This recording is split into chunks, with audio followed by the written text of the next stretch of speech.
Además de los cordobeses que integran el plantel y el cuerpo técnico de la selección argentina, hay otro cordobés oriundo de San Francisco que va a tener un rol clave en el Mundial. ¿Quién es?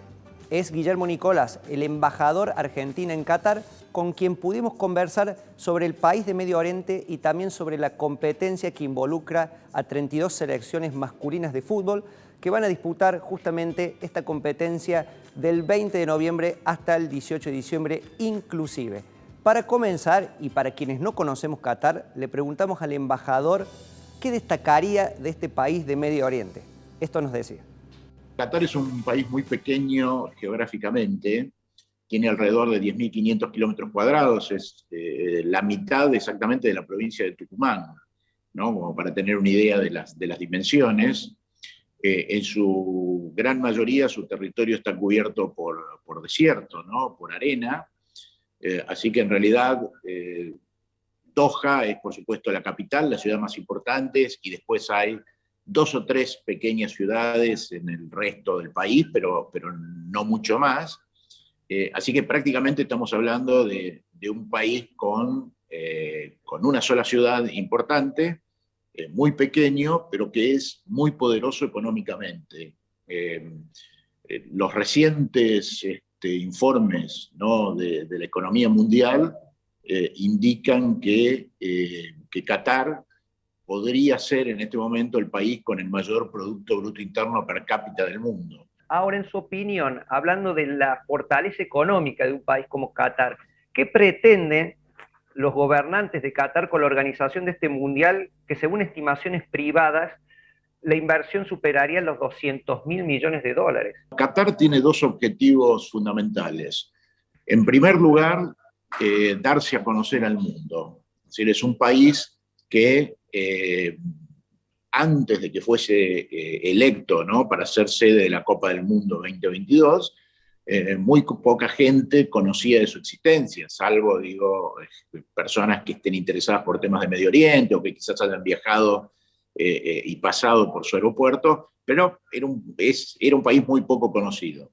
Entonces, su primer gran objetivo es mostrarse al mundo, darse a conocer, y además, ya como un segundo objetivo, es convertirse en un gran polo regional para la organización de grandes eventos.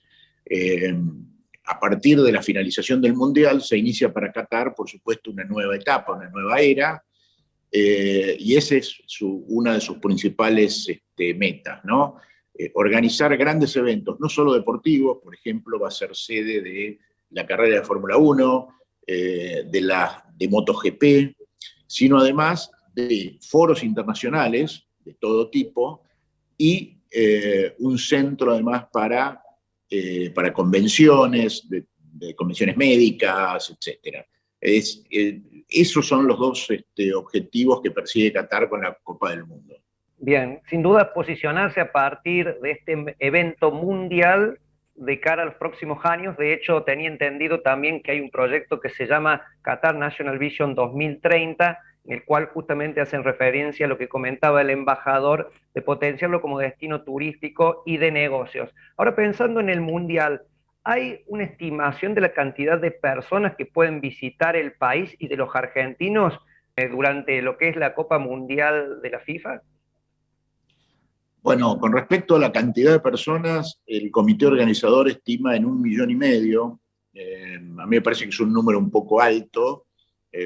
Podríamos quizás pensar en 1.200.000, 1.300.000 personas, que es una cifra muy importante teniendo en cuenta que la población total del país es de 3 millones. Quiere decir que prácticamente durante 40 días vamos a tener precisamente la población del país incrementada en un 50%. Con respecto a los argentinos, también, bueno, hay una estimación, por supuesto, que nuestra, ubicamos en alrededor de 35.000 la cantidad de argentinos que podrían llegar. Como te decía, es un número muy subjetivo, es una estimación, y obviamente pensamos que quizás si la Argentina avanza en la Copa del Mundo, ese número podría incrementarse.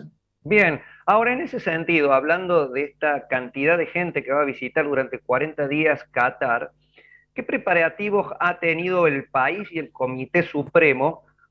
Dado que tengo entendido que hay 8 estadios mundialistas donde se van a disputar todos los encuentros de la Copa del Mundo que están en un radio de 70 kilómetros, con lo cual hay un desafío también allí de la logística, los servicios y también el tránsito. Parte de esa suma de dinero, ¿no?, que mencionabas previamente, de los 200.000 millones de dólares, muchísimos se han invertido en nuevas infraestructuras. Doha es una ciudad hoy completamente irreconocible para quienes la hemos visto pocos años atrás. Digo, yo estuve aquí hace 7, 8 años y hoy es una ciudad completamente distinta, ¿no? Hay nuevas rutas, nuevas calles, nuevas autopistas, puentes, parques, centros comerciales, por supuesto edificios, en fin, se ha construido muchísimo y además se ha desarrollado un sistema de transporte integrado por metro, subte y ómnibus que permiten recorrer la ciudad completamente, ¿no?, utilizando alguno de estos medios públicos. Ahora, yendo hacia las normas y pensando en esta masividad, ¿cree que puede haber una flexibilización en la disposición que tuvo Qatar, por ejemplo, específicamente lo que tiene que ver con el consumo del alcohol, las expresiones de género que incluso han suscitado debate acá en los medios televisivos de Argentina? Yo particularmente creo que sí, de hecho ya hay algún tipo de flexibilizaciones, por ejemplo con el consumo de alcohol. Normalmente en Qatar está prohibido consumir alcohol en lugares públicos, en espacios públicos. Durante el Mundial esto va a ser posible en la fan zone de FIFA y en los alrededores de los estadios, con lo cual ya ahí hay una flexibilización aplicada y además yo entiendo que va a haber algún tipo de flexibilizaciones de hecho. Como parte de esos objetivos que yo te mencioné previamente, ¿no?, de convertirse en un centro turístico, un centro de negocios, obviamente lo que quiere Qatar es mostrar también un cierto nivel de modernidad, ¿no?, y de buen trato hacia la gente, con lo cual es muy probable que si no se trata de delitos, por supuesto, que van a ser perseguidos y la ley va a ser aplicada con su máxima rigurosidad, es muy probable que la policía actúe mucho más como una fuerza preventiva, como una fuerza para aconsejar a la gente, disuadirla, y no tanto con un fin represivo. Así que es muy probable que varias de esas normas se vayan flexibilizando en estos días. Pensando en los argentinos que van hacia Qatar, ¿cuál va a ser las actividades de soporte consular que va a brindar la embajada allí, teniendo en cuenta que también la Cancillería, entiendo yo, ha distribuido una guía de buenas prácticas para asistir al Mundial? Exactamente. En la página web de la Cancillería hay una guía para fans, ¿no?, como bien decías, de buenas prácticas. Se puede encontrar en la página cancillería.gov.ar. Es de fácil acceso y muy recomendable su lectura porque ahí se dan informaciones sobre documentación, consejos sobre algunos aspectos, ¿no?, de la vida en Qatar. Hay un mapa interactivo, en fin, hay mucha información que puedes sin duda ser de utilidad para los argentinos. En cuanto a la primera parte de tu pregunta, efectivamente la Cancillería dispuso también el envío de funcionarios como refuerzos consulares, así que hemos organizado un plan de asistencia consular amplio. Por supuesto que al desarrollarse el Mundial dentro de una sola ciudad facilita muchísimo algunas cuestiones, por ejemplo, evita tener que desplazarse a otros lugares, como pasó en Rusia o en Brasil, donde había que recorrer enormes distancias para precisamente brindar atención consular a aquellos argentinos que lo necesitan. Nosotros vamos a tener la embajada como punto focal, como sede central para la atención de los argentinos, pero además vamos a estar en otros puntos de Doha de manera permanente y, por supuesto, el día de los partidos de la selección argentina vamos a contar con la presencia de 2 funcionarios en los estadios, ante cualquier eventualidad. Perfecto, de hecho ahí en el graph incluimos también el sitio de la embajada en Qatar para cualquier persona que necesite alguna asistencia de tipo consular. Las últimas 2 preguntas de mi parte, agradeciéndole este contacto al embajador Guillermo Nicolás, tienen que ver una con el fanatismo que se está observando en la previa del Mundial por Messi y la selección argentina. He escuchado a algunos cronistas deportivos decir que antes era al revés en el sentido de que generalmente se veían más camisetas brasileras o de otras nacionalidades, y en este caso son argentinas. ¿Por qué cree que hay este fanatismo por Messi y también por la selección argentina de todos estos países del Medio Oriente? Bueno, a ver, yo hace prácticamente 30 años estoy viajando por Medio Oriente, ¿no? En razón de mis actividades como diplomático, y te puedo decir que la selección argentina es muy seguida en prácticamente todos los países, ¿no? Por supuesto, en su momento, el nombre que abría las puertas para todo argentino era el de Diego Maradona, ¿no? Años atrás. Hoy es el de Lionel Messi. La Argentina tiene lo que se denomina soft power, ¿no? Es decir, una capacidad, la selección argentina, para llegar a muchísima gente que es realmente increíble. No puedo explicarlo lógicamente, es algo que la verdad que se me escapa, no podría, digo, no me animo a hacerlo, pero realmente hay aquí, por ejemplo, y no solamente por parte de los cataríes, dentro de la población catarí, Argentina es claramente favorita, pero además hay grupos de fans de otras nacionalidades, ¿no? Hay un grupo muy importante, por ejemplo, de personas de nacionalidad india, Así que es. siguen a la Argentina, que están constituidas como grupo, que asocian y que otorgan carnet de pertenencia a ese grupo, ¿no? Y realmente es es muy emocionante para nosotros, para mí por lo menos, ¿no? Como representante argentino, ver tanta gente con esa locura, en el buen sentido, que sienten por la selección argentina, ¿no? Y bueno, muy probablemente también obedezca a la presencia de Messi, que claramente es ya hoy por hoy, un ídolo para muchísima gente. Así es.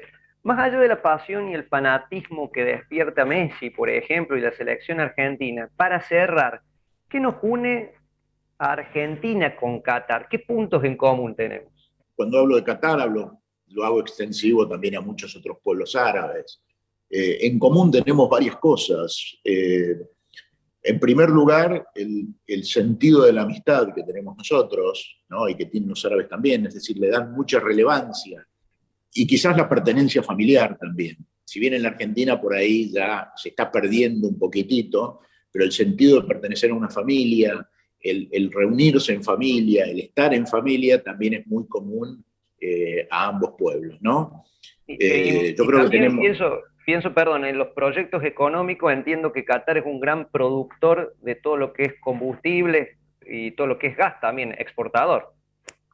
por supuesto, además tenemos economías complementarias, ¿no? Qatar es un productor de gas natural y de petróleo, y por el contrario no tiene producción de alimentos prácticamente, es muy pequeña las cantidades que llegan a producir, lo cual para la Argentina es una gran oportunidad porque se puede llegar a convertir en un exportador de alimentos a Qatar, y es algo que realmente los cataríes desean, ¿no? Hay una cuestión en Medio Oriente antes hablabas del Plan 2030. Además de Qatar, Emiratos y Arabia Saudita, por ejemplo, tienen planes similares, y el objetivo es llegar a lo que ellos denominan la seguridad alimentaria. Es decir, que tenga asegurada su población alimentos en cantidad suficiente en caso de crisis. Esto Bueno, se vio, por ejemplo, con la guerra entre Rusia y Ucrania, así es. en la necesidad que tienen de tener proveedores seguros de alimentos. Bueno, esperemos entonces que sea un punto de partida también hacia una relación bilateral oficiosa para ambos países, Argentina, Qatar, este mundial. Y de ya le agradecemos al embajador argentino en Qatar, Guillermo Nicolás, y a su equipo de prensa representado por Sofía Paglia, por este contacto con los tours. Bueno, muchísimas gracias por el contacto, por la llamada. Quedo a disposición y, por supuesto, un gran saludo para todos mis comprovincianos. Muchísimas gracias.